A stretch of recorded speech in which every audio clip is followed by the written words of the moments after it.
Would you stop eating mozzarella cheese if it increased your risk of cancer by 0.1%?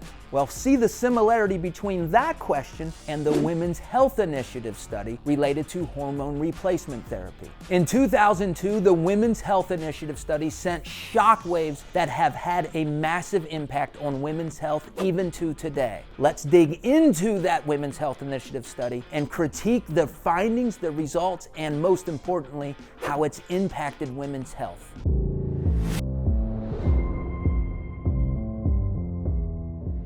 This study devastated women's health for 2 decades and counting. Want to acknowledge Hone Health for making this series possible. With respect to hormone replacement therapy, there are basically 2 worlds: the world before 2002 and the world after 2002.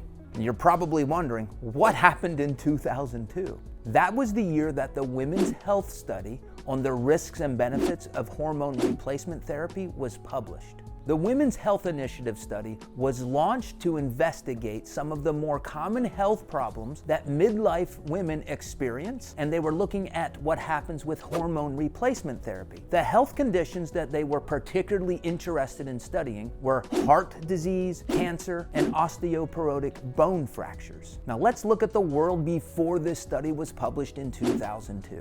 Up until 1998, we had multiple prospective observational studies, which were mostly reporting favorable outcomes related to hormone therapy use. In 1992, as an example, this editorial was published in the journal American Pharmacy. And here's what the researcher said. Despite evidence for favorable long-term risk-benefit ratios with hormone replacement therapies for postmenopausal women, underuse and non-compliance are commonplace. Now, what this article, this scientific editorial article, is basically saying is that not enough women were taking hormone replacement therapy or adhering to their protocol based on the evidence that was available at that time.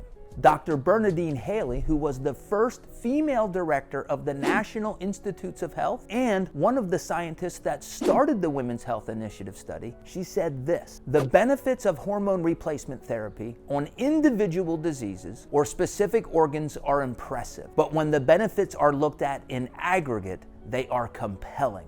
So you can see, before 2002, most of the dialogue was very pro-hormone therapy use. And a few minutes ago, I said that before 2002, we had primarily prospective observational studies, which were, for the most part, positive with respect to hormone replacement therapy. Unfortunately, this type of research are not the highest quality research studies. The way that these studies work is that they would identify a large group of women and they would categorize them into 2 different groups. They would have those women who have chosen to take hormone replacement therapy and those women who had not chosen to take hormone replacement therapy. And then they followed them for many years and they documented their health outcomes. The issue with this type of study design is that the women, on their own volition, chose to take or not take hormone replacement therapy. The issue with this research is that because some of the women chose to take hormone replacement therapy, and let's pretend that their health outcomes were better, we don't know if it was the hormone replacement therapy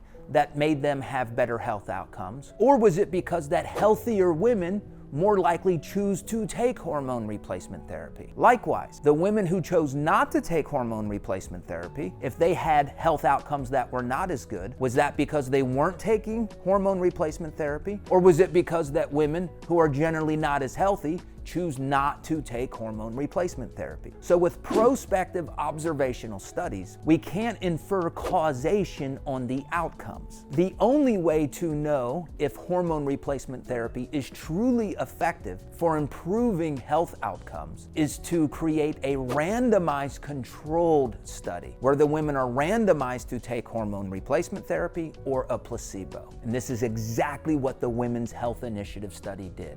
It was a randomized controlled trial. And because this was the first large-scale randomized trial of its kind, there was a lot of excitement about this study. I want to remind you that the decision for you to consider hormone replacement therapy is between the patient and her evidence-based physician. All right, let's look into this Women's Health Initiative study. Now, in that study, they had multiple groups of women that they were investigating. I just want to take a deep dive on the group that they referred to as Group 1 in this study. And in Group 1, they had women with a uterus who were randomized to take hormone replacement therapy or a placebo. What they were given for their estrogen in this study was conjugated equine estrogen.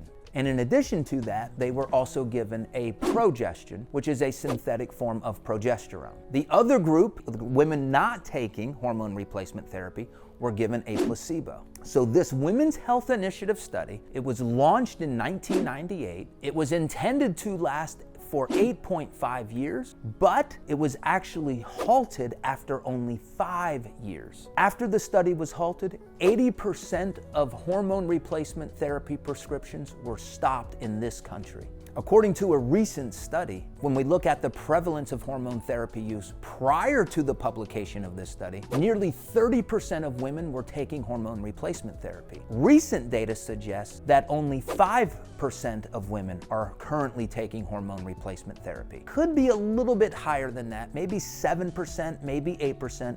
When we consider the compounded hormone replacement therapies that are often prescribed. But regardless of how we look at this data, there is significantly fewer women taking hormone replacement therapy today compared to the late 1990s. So why did they stop the Women's Health Initiative study? Well, in this group that we're looking at, there was a slight risk in breast cancer outcomes. There was also a slight decrease in the incidence of colon cancer and osteoporosis-related fractures. Now, both of these were clearly health benefits. Now, I could devote an entire YouTube series critiquing how the Women's Health Initiative study was conducted, how the data was interpreted, and how the media blew up the results. But I'm just going to focus on 4 things that I believe were the biggest concerns with this study. And to be clear, I'm not the only one that has found some inconsistencies or issues with this study.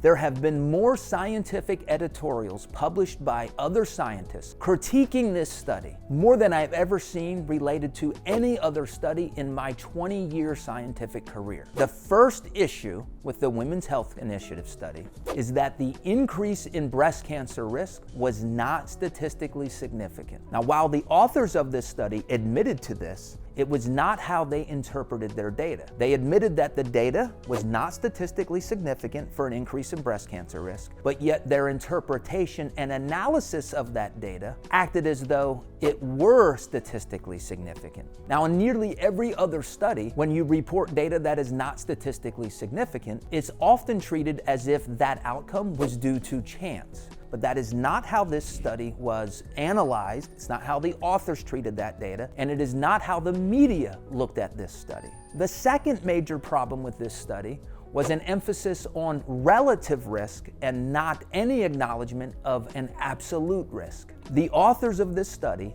and the media frenzy that surrounded this study reported a 26% increase in breast cancer risk. That's a huge increase in risk and would rightly scare anyone.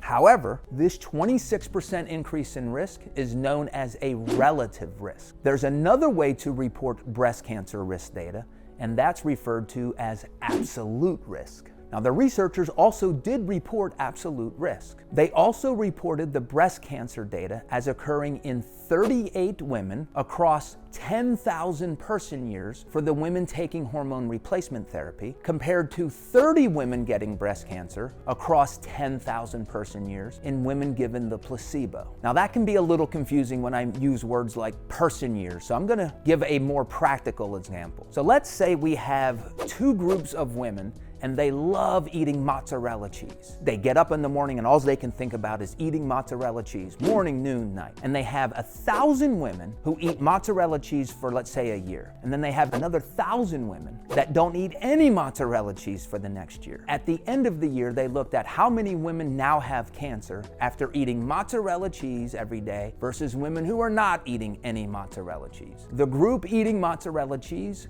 4 women out of 1,000 now have cancer, compared to the group not eating mozzarella cheese, 3 women out of 1,000 have cancer. So when you go from 3 to 4, that's a relative risk increase of 33%. That's a large relative increase. But if you look at the absolute increase, it's only 0.1%. So you would have to ask yourself, are you willing to live with a 0.1% increase of getting cancer? Well, I think that depends on how much you love mozzarella cheese. And just to be clear, this was an example.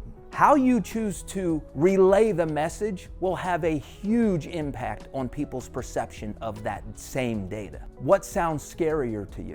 An increase in breast cancer of 26% or increasing your breast cancer risk from 3 to 3.8 for every 1,000 person years? Which reporting metric do you think the media latched onto? Well, if you said the relative risk of 26%, you got it. I'm not implying that there is zero added risk of breast cancer from taking hormone replacement therapy. What I am saying is the way that this data was sensationalized in the media catastrophically exaggerated the level of fear and anxiety that women now have to deal with when they consider taking hormone replacement therapy. Here's how one group of physicians summarized their thoughts on this study. A generation of women has been deprived of hormone replacement therapy largely as the result of this widely publicized misinterpretation of the data. We also know that there are clear benefits to taking hormone replacement therapy, but this often gets lost in the fog of confusion in how this study was interpreted and how it was covered, and that these health benefits often don't get any attention because all of the attention was on the sensationalistic relative increase in breast cancer risk. And again, I want to keep reiterating, the decision to consider hormone replacement therapy is between the patient and her evidence-based physician. The third major issue with this study was the extrapolation of the data from this study. The results of this study were applied to seemingly all adult women across all stages of life who are considering hormone replacement therapy. Now, the average age of women that were in the Women's Health Initiative study was 63 years old. Now, compare this to the average age of menopause, which is only 51 years old. What we know about older individuals is that just by virtue of being older, they are more susceptible to having adverse health outcomes, such as increased cancer risk, increased cardiovascular disease risk, compared to younger women. Younger women, closer to the onset of menopause, were the ones most likely to benefit from hormone replacement therapy, but these women weren't the primary subjects in the Women's Health Initiative study. Now, in the next episode, I'm going to discuss a concept known as the timing hypothesis. This hypothesis states that taking hormone replacement therapy closer to the time of postmenopause onset has big implications for the long-term health outcomes. Or basically, the sooner you take it, the better the health outcomes compared to waiting for many years to start taking it later. I love this quote from the book Estrogen Matters. And by the way, this book has given the best summary of the Women's Health Initiative study that I've ever read. Here's what they said in their book. Medical professionals, in their concern about what turns out to be small risks for some women, are overlooking the overwhelming evidence of estrogen's very large benefits for most women. Okay, the last issue that I'm going to highlight in terms of concerns about the Women's Health Initiative study was the formulation of the hormone replacement therapy used in the Women's Health Initiative study.